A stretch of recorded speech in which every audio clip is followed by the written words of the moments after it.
When I showed up for Christmas dinner and my son whispered, "We weren't planning on you coming," I felt my heart stop. When I realized they'd celebrated without me for the past 3 years while I sent expensive gifts and made excuses for their silence, I knew I'd been erased from my own family. By the time I left that evening, I'd made a decision that would change everything. The next morning, I canceled every gift order and donation I'd planned for the year. What I did next will shock you, but justice had to be served. Before we continue, please subscribe to the channel and let us know where you're listening in the comments.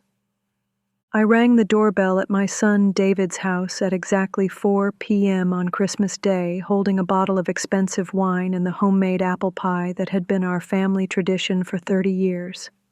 Through the frosted glass, I could see warm light spilling from the dining room and hear the familiar sounds of family celebration, laughter, clinking glasses, children's voices. David opened the door wearing the sweater I'd bought him last Christmas, his face cycling through surprise, confusion, and something that looked uncomfortably like panic. "Dad, what are you— hi, come in." He stepped aside, but his body language was all wrong, stiff, unwelcoming, like I was an unexpected salesman rather than his father arriving for Christmas dinner. "Merry Christmas, son," I said, stepping into the foyer of the house I'd helped him buy 5 years ago. "Sorry, I'm a few minutes late. Traffic was heavier than expected." David glanced nervously toward the dining room, where I could hear my daughter-in-law Jennifer's voice and what sounded like several other people. "Dad, we need to talk for a second. Let me just—" He leaned close and whispered, "We weren't planning on you coming." The words hit me like a physical blow. "What do you mean you weren't planning on me coming?" "It's Christmas dinner. We've had Christmas dinner together for 32 years. Dad, keep your voice down." David glanced toward the dining room again. We thought you might want to spend Christmas quietly this year.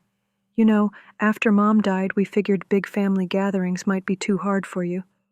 I stared at my son, this 40-year-old man I'd raised, supported through college, helped establish in his career, and celebrated with every Christmas since he was born, and tried to process what he was telling me. "Too hard for me? David, your mother died 3 years ago. I've been spending every holiday alone because you stopped inviting me to family gatherings. I thought you needed space to grieve, so I gave it to you. But I brought a pie. I bought wine. I've been looking forward to this for weeks." "Dad, please don't make this awkward." "Awkward?" My voice rose despite his shushing. "My son telling me I wasn't invited to Christmas dinner is what's awkward." From the dining room, I heard Jennifer's voice call out, "David?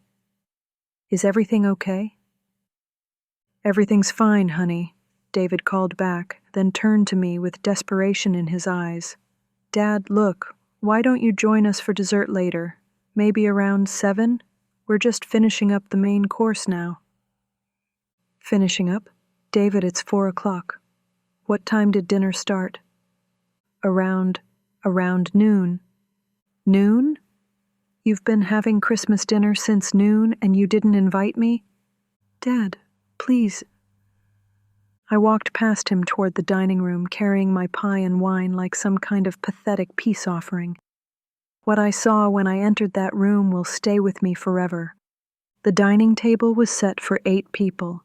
Jennifer was there with their 2 children, ages 12 and 9. Jennifer's parents, who I'd known for 15 years, were seated at one end. David's sister Lisa was there with her husband and their teenage daughter, my granddaughter Emma, who I hadn't seen since last Christmas. 8 place settings, 8 chairs, 8 people who had been celebrating Christmas together while I sat alone in my house, watching old movies and heating up a frozen dinner. "Oh," Jennifer said when she saw me, her face flushing red. "Robert. Hi. How nice to see you." Lisa looked up from her plate with the same guilty expression David had worn at the door. "Dad, what a surprise. My granddaughter Emma at least had the decency to look genuinely happy to see me. Grandpa, I didn't know you were coming. Mom said you weren't feeling up to Christmas this year. Not feeling up to Christmas? I looked around the table at these people, my family, who had apparently decided collectively that I was too fragile or too depressing to include in their celebration. Kids, why don't you go check on your presents in the living room? Jennifer said quickly, clearly wanting to get the children away from what was about to become an uncomfortable conversation. But we haven't had dessert yet, Emma protested. Grandpa brought a pie, I said, setting the apple pie on the side table. The same apple pie I've made for Christmas dinner for 30 years. The adults at the table exchanged glances that I was apparently not supposed to notice. Jennifer's father cleared his throat uncomfortably. Lisa suddenly became very interested in her remaining turkey. Dad, David said, maybe we should talk in the kitchen. No, I think we should talk right here, in front of the family that decided to celebrate Christmas without me. We didn't decide anything. Really?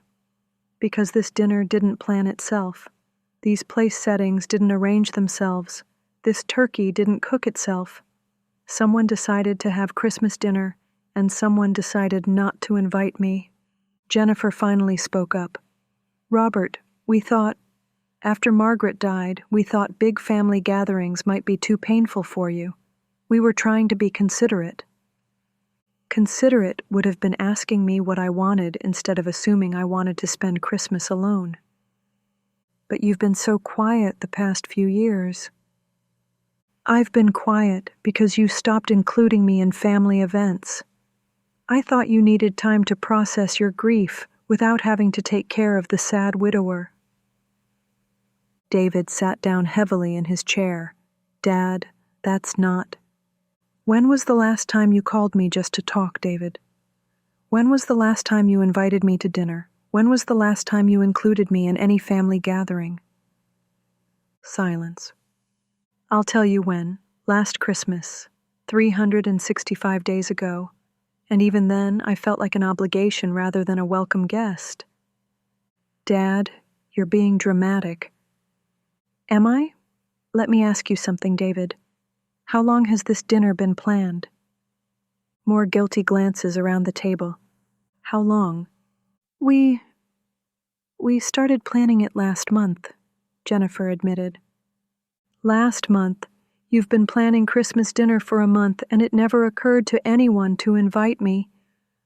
We talked about it, Lisa started. And what did you decide? We decided we thought you'd prefer to have a quiet day. I looked around the table at these people who claimed to love me, who I'd supported emotionally and financially for decades, who I'd helped through divorces and job losses and child-rearing challenges, and realized they saw me as a burden rather than a blessing. Where did I spend Thanksgiving? I asked.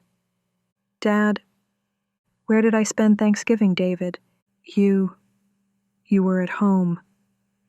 And where were you? We had dinner at Jennifer's sister's house. Was I invited to Thanksgiving dinner at Jennifer's sister's house? Silence. Where did I spend Easter? Dad, stop. Where did I spend the 4th of July? Where have I spent every holiday for the past 3 years while you've all been celebrating together somewhere I wasn't invited?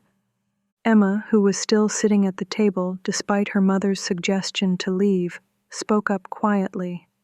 Grandpa, I asked Mom if we could invite you to my birthday party last month, but she said you probably wouldn't want to come because you get sad at parties now. The room went completely silent. Emma, that's enough, Jennifer said sharply. But I wanted Grandpa there. I asked 3 times. I looked at my granddaughter, this sweet 12-year-old who had been asking for me to be included in her life while the adults had been systematically excluding me from theirs. Thank you, Emma. I would have loved to come to your birthday party. See? I told you, Mom. I stood up from the table where I hadn't been offered a seat and picked up my untouched wine and pie. "Dad, where are you going?" David asked. "Home, to spend Christmas the way you apparently think I prefer, alone." "Dad, don't be like this. You can stay for dessert." "I can stay for dessert? How generous of you to offer me dessert at the Christmas dinner I wasn't invited to." I walked toward the door, feeling the weight of 3 years of isolation and exclusion settling on my shoulders like a heavy coat. "Dad, wait," Lisa called after me. "We can make room at the table." "Make room? There are 8 place settings, Lisa. You planned for exactly the number of people you wanted here. I wasn't forgotten. I was excluded." I reached the front door and turned back to see my family standing in the dining room doorway, looking uncomfortable but not apologetic. "I want you all to think about something," I said. "I've spent 3 Christmases alone while you've been celebrating together. I've missed 3 Thanksgivings, 3 Easters, 3 birthdays for each of my grandchildren, and countless other family gatherings because you decided I was too sad or too fragile or too burdensome to include." "Dad, that's not fair." "What's not fair is spending your mother's death as an excuse to erase me from this family. What's not fair is making decisions about what I can handle without ever asking me what I want." I opened the door to leave, then turned back one more time. "And what's really not fair is that I've been sending expensive Christmas gifts to all of you for 3 years while being excluded from the family celebrations. I've been supporting your lifestyles and your children's activities while being deemed too depressing for your dinner parties." I left without saying goodbye, driving home through Christmas evening traffic while mentally calculating exactly how much money I'd spent on a family that didn't want me around. By the time I pulled into my driveway, I wasn't just hurt, I was clear about what needed to happen next. My family had decided I was too much trouble to include in their celebrations. Fine, but they'd forgotten something important. People who exclude you don't get to benefit from your generosity, and I was about to become much less generous. Part 2: The Financial Reckoning. I spent Christmas evening at my kitchen table with my laptop, my checkbook, and a growing awareness of exactly how much I'd been giving to people who didn't want me in their lives. The Christmas gifts I'd ordered and hadn't yet wrapped, $2,847 total. David's family, new laptop for him, $1,200, designer purse for Jennifer, $400, gaming system for their son, $350, art supplies for their daughter, $200, Lisa's family, car repair fund, $500, college savings contribution for Emma, $300, gift cards for various activities, $197.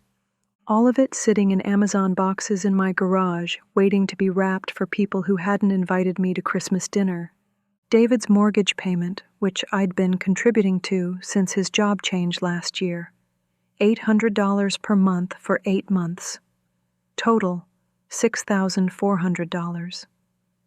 Emma's dance classes, which I'd been paying for because Lisa claimed they couldn't afford the $150 monthly fee.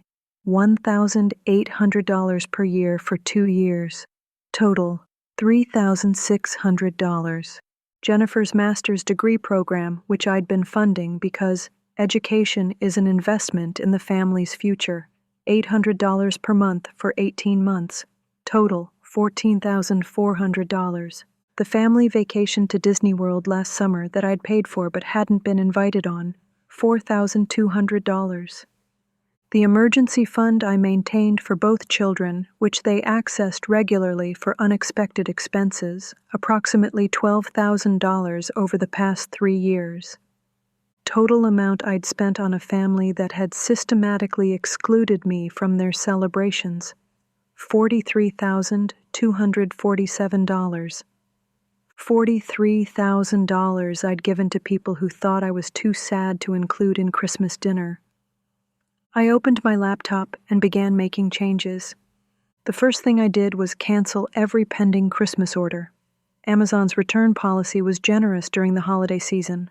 I could return the unopened gifts and get full refunds on everything I'd purchased for people who had celebrated Christmas without me.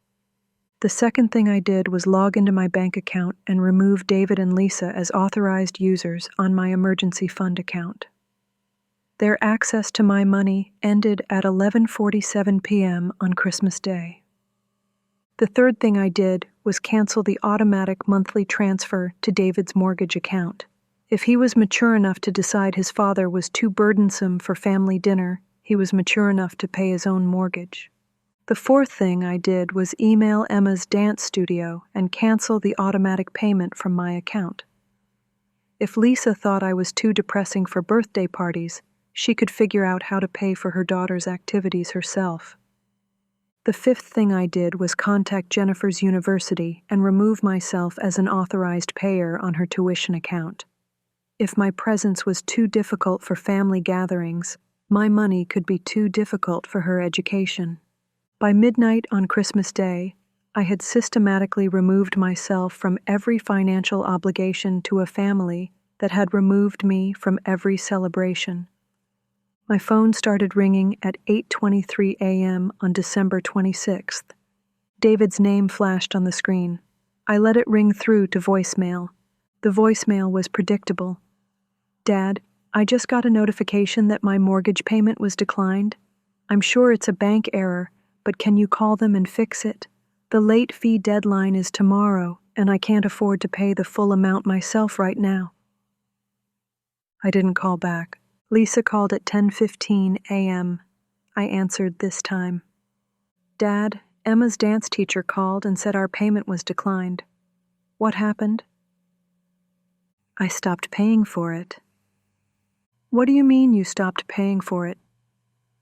"I mean, I'm no longer funding activities for a granddaughter whose birthday parties I'm not invited to."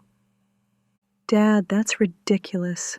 Emma's dance classes have nothing to do with Christmas dinner." "Don't they?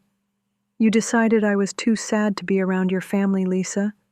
So I've decided to be sad somewhere that doesn't cost me money." "Dad, you're being petty." "I'm being consistent. You don't want me at family gatherings. I don't pay for family expenses. It's a simple business arrangement." "We're not a business." "You're right. Businesses invite their major investors to important events. You're not even as considerate as a business relationship." I hung up and turned off my phone. Part 3. The consequences unfold. The real impact started showing up on December 27th. Jennifer showed up at my house during her lunch break, looking stressed and carrying a folder of papers. She knocked on my door with the urgency of someone facing a financial crisis. I was in my living room, reading a book and enjoying the peaceful quiet of a house that wasn't constantly interrupted by requests for money or assistance. Jennifer knocked with increasing intensity until I finally answered. "Robert, we need to talk. This has gone too far." "What can I do for you, Jennifer?" "You know what you can do. You can stop this tantrum and restore the payments you canceled. My tuition payment for next semester is due January 15th, and without your contribution, I can't register for classes." "Did you try paying for it yourself?" "With what money?" "Our budget assumes the mortgage help you've been providing. We don't have an extra $1,400 lying around for my tuition." "Where does your household income go, Jennifer?" "That's not the point." "It's exactly the point. David makes good money. You have a part-time job. You live in a house with a mortgage payment that should be manageable on your combined income, and you can't afford tuition for a degree that's supposed to increase your earning potential." Jennifer's face flushed. "Our finances are none of your business." "They became my business when you started excluding me from family events while taking my money for family expenses." "Robert, that's not fair. Christmas dinner wasn't about money." "Then why am I the one funding your lifestyle while being excluded from your celebrations?" "We thought you wanted to be alone." "You thought it was easier to celebrate without me while keeping my financial support. You wanted the money without the relationship." That's not true. Then why didn't anyone ask me what I wanted? Why did you plan Christmas dinner for a month without once considering inviting me? Why has Emma been asking to include me in family events while you've been making excuses for why I can't handle them? Jennifer started crying. Robert, please. I need this degree to advance my career. We've been planning on your help. And I was planning on being invited to Christmas dinner. Plans change. But I don't know how to pay for school without your help. You'll figure it out. That's what adults do when they can't charge their expenses to someone they've excluded from their lives. This is cruel. What's cruel is accepting someone's money while deciding they're too sad to include in family celebrations. What's cruel is letting a 12-year-old ask for her grandfather while the adults make excuses about why he can't handle birthday parties. Jennifer left without resolving anything, and I felt the familiar mix of sadness and relief. Sadness because this was my daughter-in-law, someone I'd supported and cared about for 15 years. Relief because I was finally acknowledging what had been obvious for months. Our relationship had become purely financial. December 28th brought Emma to my door. She rode her bike to my house and knocked politely, waiting patiently when I answered. At 12 years old, she had more courtesy than the rest of my family combined. Hi, Grandpa, can I come in? Of course, sweetheart. What brings you here? I wanted to see you, and I wanted to ask you something. We sat in my living room, where Emma looked around at the quiet house with the kind of curiosity that comes from rarely being somewhere. Grandpa, why didn't you come to Christmas dinner? I wasn't invited, Emma. But you're always invited. You're my grandpa. That's what I thought too. But sometimes adults make decisions that don't make sense to children. Mom said you didn't want to come because Christmas makes you sad since Grandma died. Emma, Christmas doesn't make me sad. Being excluded from Christmas makes me sad. She thought about this with the serious concentration that children bring to complex problems. I asked Mom 3 times if we could invite you to my birthday party last month. I know, your mom told me, and I would have loved to come. Then why didn't you? Because the adults in your family decided I was too sad to be around. They thought it would be easier to celebrate without me. That's stupid, I laughed despite everything. Yes, Emma, it is pretty stupid. Are you going to come to my next birthday party? If I'm invited, I'll be there, but I'm not going to invite myself anymore. What do you mean? I mean, I'm not going to assume I'm welcome at family events. If your family wants me there, they'll need to ask me directly. Emma was quiet for a moment. Grandpa, are you mad at us? I'm not mad, sweetheart. I'm disappointed. There's a difference. What's the difference? Mad is when someone does something wrong and you want to punish them. Disappointed is when someone you love makes choices that hurt you and you're sad about it, but you still love them. I love you, Grandpa. I love you too, Emma. That's never going to change. After Emma left, I realized that a 12-year-old had shown me more consideration and genuine affection in 30 minutes than the rest of my family had shown me in 3 years. Part 4. The Breaking Point.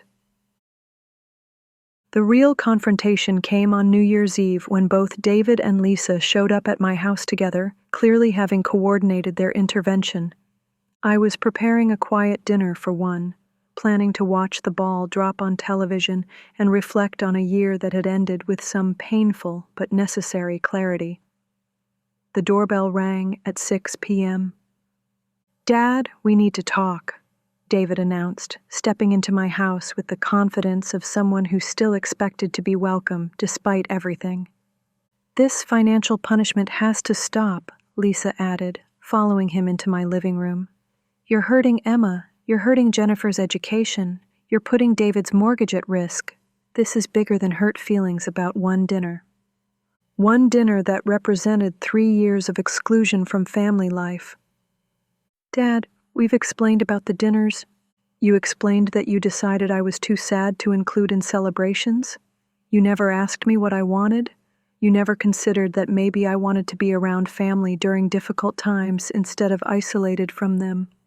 David sat on my couch, the same couch where we'd watched football games and holiday movies throughout his childhood, and tried a different approach. Dad, we admit we handled things poorly, but cutting off all financial support is an extreme reaction.